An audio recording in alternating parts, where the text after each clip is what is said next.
سره ماران وده دي عجیبه خوب وینم چې ما سره ماران وده دي خو چې راویښ شومه نو خوا کې مې یاران وده دي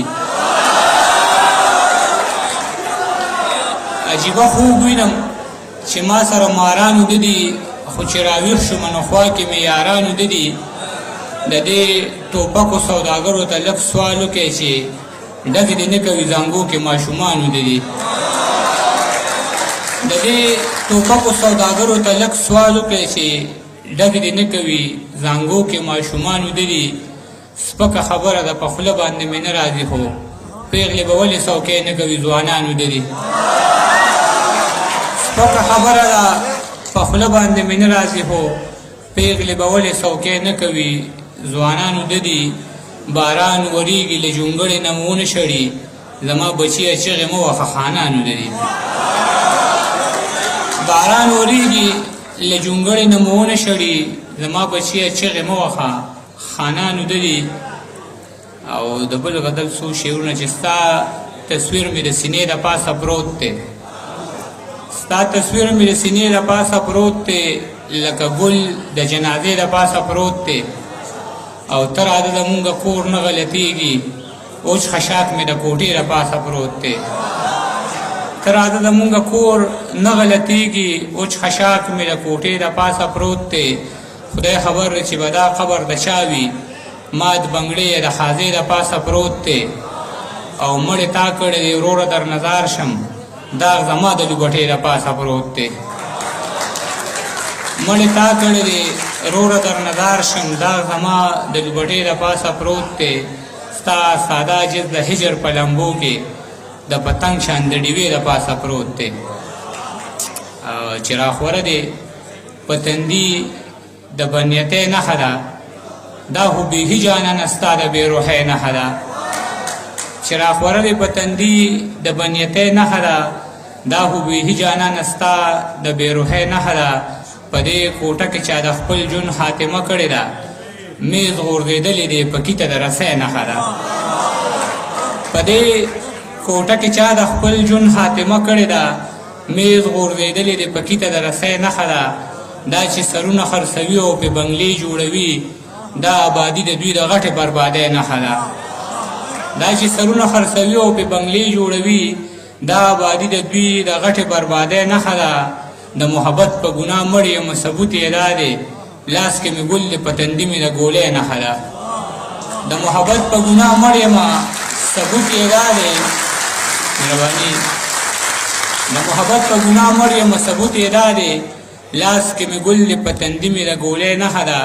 په دې زړو زنګ شوو اوسپنو ما مه یروه دا زنځیرونه خو زما د ازادۍ نښه ده په دې زړو زنګ شوو اوسپنو ما مه یروه دا زنځیرونه خو زما د ازادۍ نښه ده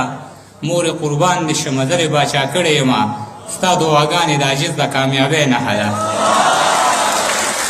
او صدر صاحب تجارت وي نظم وایم زه چې زلمی ومه او ما به مزدوري کوله دغه وخت زه د شعر لیکلو په چل نه پوهېدم ما به په کلو کې سایکل باندې سکریمان خرڅول چې به د چا د دیوالي سوري ته ودرېدمه نو ما به خلکو ته شعرونه د صابر صاحب ویل په دغه وجه به د ما خلکو ډېر خیال ساتلو چا به اوبه راوړې او چا به راله چای راوړله په ما د دې ژبې د هغه وخت نه ډېر احسان دی یو ځل یو کلي ته خولې خولې ورننوتم دومره خولې وم چې جامو کې مې وچ تار نه و چې ودرېدو له مې د سر سورې پیدا نه کړلو د خوددارۍ د دروازې قبضې مې ماتې کړلې نو د خانانو په حجره باندې ورننوتم د یوې ګورې ونې سوري لاندې ودرېدمه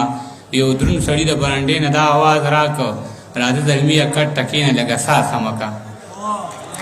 چې کټ کې کښېناستم او ساه مې لږه سمه کړه نو چې کټ کې کښېناستم او ساه مې لږه سمه کړه نو دغه سړی چې د حجرې نه په وتو کې شولو نو ده یو ځوان ته اشاره وکړه ورته یې داسې ووې لاړ شه او دلته د روټۍ څه بندوبست وکړه دغه زلمي زما نه عمر کې بس لږ کشر و هغه روټۍ راوړه او کټ کې راسره کښېناسته هغه روټۍ دومره پستې وې لکه نرم مالوچ داسې خوشبو د دې روټۍ نه راخته لکه چې چېرته زما د وړې خور وي په لاسونو پخه داسې خوشبو د دې روټۍ نه راخته لکه چې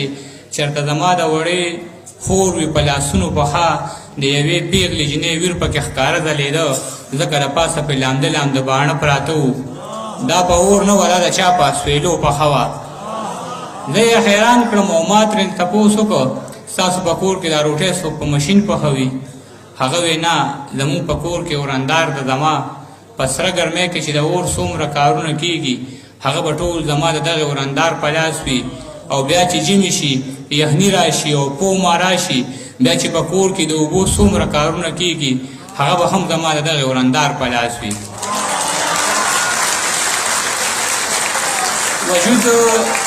وجود مې وبګنېده بیا مې ترې تپوس وکړ د دې جینۍ د لاسه کوم داسې قصور شوی دی چې موسمونه یې هم ټول د زندګۍ خلاف دي هغه وی دا مې مونږ رور له په سوره کې کړې وجود مې وبګنېده بیا مې ترې تپوس وکړ د دې جینۍ د لاسه کوم داسې قصور شوی دی چې موسمونه یې هم ټول د زندګۍ خلاف دي هغه وی دا مې مونږ رور له په سوره کې کړې د دې جینۍ رور زما رور سره په سپو وران شو زما په رور یې د چاقوانو ګزارونه وکړل زما رور مړ شو فیصله په دې خبره وشوه چې یا به تا وژنو یا به راله خور راکوې هغه پښتون و او پښتو یې داسې وپالله چې په جرګه کې یې په جار دغه خبره وکړه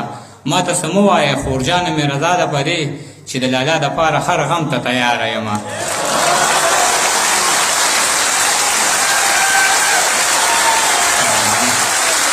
هغه پښتون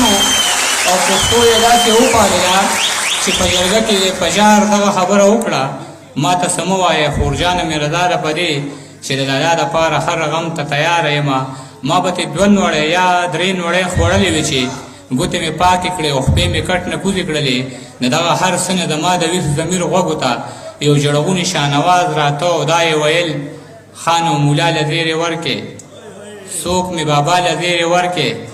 د جنګ بلا له زیرې ورکې او زما لالا له زیرې ورکې په سپو مې نظرې خاورې دې کړمه